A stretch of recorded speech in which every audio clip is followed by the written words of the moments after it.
उससे ब्रह्म ज्ञान हो जाएगा। क्या वो ज्ञान की अवस्था है?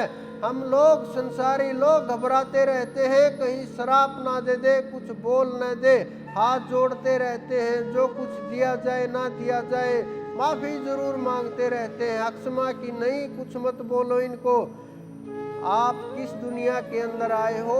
आज की जो दुनिया है, हालात संसार के बहुत भयानक हैं।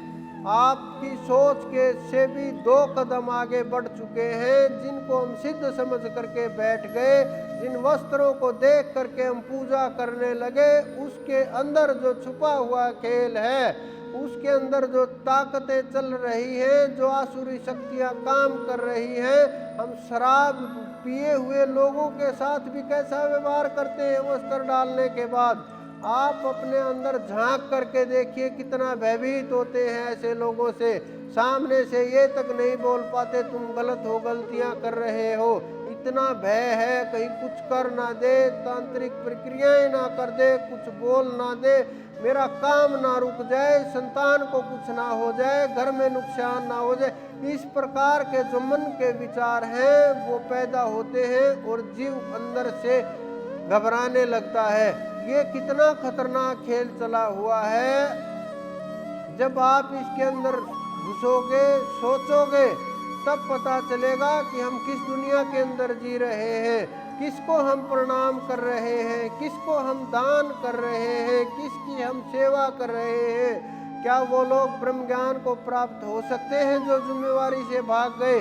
अगर केवल परमात्मा प्राप्ति के लिए अगर भागे हैं तो अनेकों उदाहरण इतिहास के अंदर छुपे हुए पड़े हैं जिन्होंने परमात्मा को पा लिया, लेकिन वो लोग परमात्मा की प्राप्ति के लिए नहीं भागे। कुछ लोग इसलिए भाग जाते हैं, यहाँ मुझे अच्छा भोजन नहीं मिलता, मैं तो जा करके बाबा बन जाऊंगा, महात्मा बन जाऊंगा, वहाँ बड़े अच्छे अच्छे पकवान मिलते हैं। कुछ लोग वस्त्रों के लिए भाग जाते हैं, मुझे ये कलर बड़ा पसंद है इसलिए मैंने पहन लिया।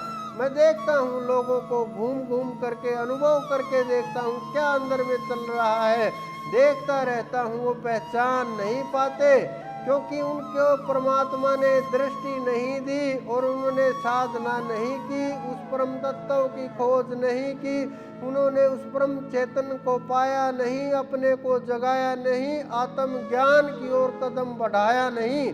तो वो किस प्रकार से समझ पाएंगे, कैसे खोज पाएंगे?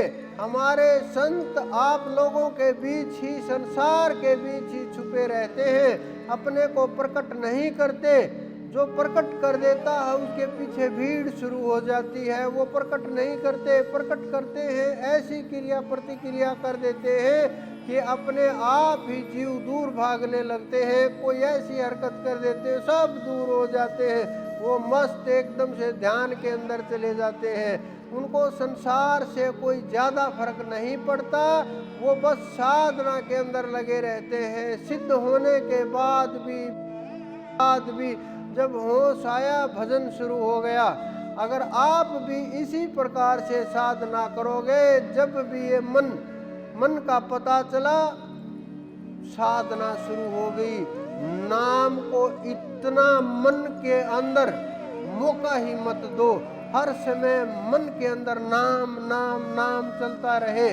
सुबह उठते ही नाम, जमीन के ऊपर पैर रखते ही नाम, किसी भी पानी पिया तब, भोजन किया तब, वस्त्र पहने तब, सोए तब, जब हर टाइम नाम को इतना गहरा कर दो, कोई भी किसी भी प्रकार की बाहरी चीजें मन के अंदर दूसरी आ ही ना सके, मौका ही ना मिले। जब मौका ही नहीं मिलेगा किसी भी बाहरी तत्व का, तो किस प्रकार से आप इस मन को जैसे चल रहा है ऐसे दिशा ही बदल जाएगी।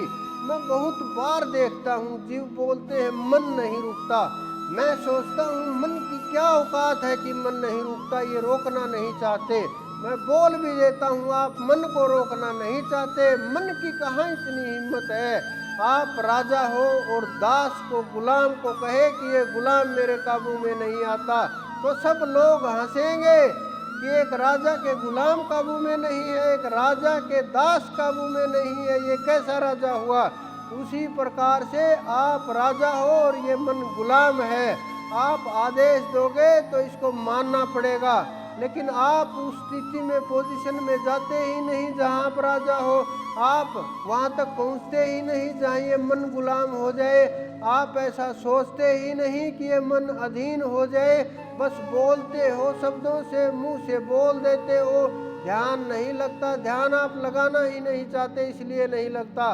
लेकिन जब आप ध्यान लगाना चाहोगे, कोई बड़ा काम ही नहीं, मैं बार बार बोलता हूँ कि इन श्वासों को काबू करो। जब आप श्वासों को काबू करोगे, कोई नहीं रोक सकता ध्यान लगाने से। आप चाहे अब अनुभव कर लो, चाहे घर जा करके अनुभव कर लेना। जब आप अपनी श्वास को पूरी तरह से बाहर निकाल करके और अंकुश लगा दोगे, बाहर ही रोक दोगे। पहले 5 सेकंड करना, 10 सेकंड, आधा मिनट, 1 मिनट, धीरे धीरे समय बढ़ाते जाना, जितना भी आप बढ़ा सकते हो। ये कोई ज़्यादा बड़ी बात नहीं है। जब 3 से 5 मिनट का समय लगने लगेगा, कुछ भी बड़ी बात नहीं है 3 मिनट इस प्राणायाम के लिए। जब 3 मिनट श्वास बाहर रुकने लगेगा, या अंदर भी रोक सकते हो आप। अगर 3 मिनट बाहर या अंदर रुकने लगेगा श्वास, तो मन हिलाए भी नहीं हिलेगा, क्योंकि मन प्राण के साथ बंधा हुआ है। आप चाहते हैं कि इसी प्रकार से बस मन बोला और काबू में हो गया। साधना करनी पड़ेगी, साधना पड़ेगा इस शरीर को, साधना पड़ेगा। जो 72,000 नाड़ियां हैं मणिपुर चक्कर में, नाभि चक्कर में, इनको साधना पड़ेगा। जब तक ये श्वास नाभि चक्कर में नहीं जाएगा, तब तक साध कैसे सदेगा वो चक्कर? किस प्रकार से ये नाड़ियां जो दूषित हो गई हैं, कैसे सदेंगी ये नाड़ियां? और किस प्रकार से उठोगे आप, किस प्रकार से जागोगे आप? नहीं जाग पाओगे, इस संसार के अंदर भ्रमते रह जाओगे। इसी प्रकार से मूर्तियों को धोते हुए, नहलाते हुए, कुछ पहनाते हुए, ऐसे ही संसार के अंदर रमण करते रहोगे। फिर आ जाओगे, फिर चले जाओगे। कुछ लोगों ने मेरे से सवाल किया कि पितरों की साधना का कोई मंत्र बताइए जिससे पितर सिद्ध हो जाए। मैंने कहा पितर तो कोई बड़ी वस्तु ही नहीं है। आप साधना उसकी कीजिए जिसके सब कोई दास है इस ब्रह्मांड के अंदर। उस परमपिता की साधना कीजिए। पितर तो आपके पीछे पीछे घूमेंगे, देवी देवता, सिद्धियां, रिद्धियां पीछे पीछे घूमेंगी। लेकिन हम छोटा सोचते हैं कि केवल मात्र ये सिद्ध हो जाए और 2-4 बातों का हमें पता चल जाए। लेकिन